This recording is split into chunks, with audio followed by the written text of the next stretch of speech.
Hello, hello guys. Ayan, umuulan na naman oh. Kita nyo?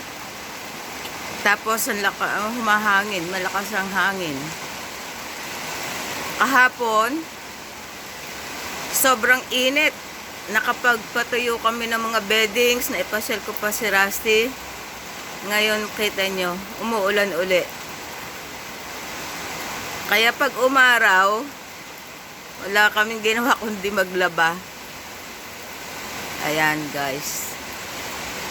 Kita nyo, mahangin, malamig, kaya maraming may sakit dito. Yung mga katulad ko, lagi akong binabahing, pero okay na ako. Salamat sa mga dasal. Ayan po.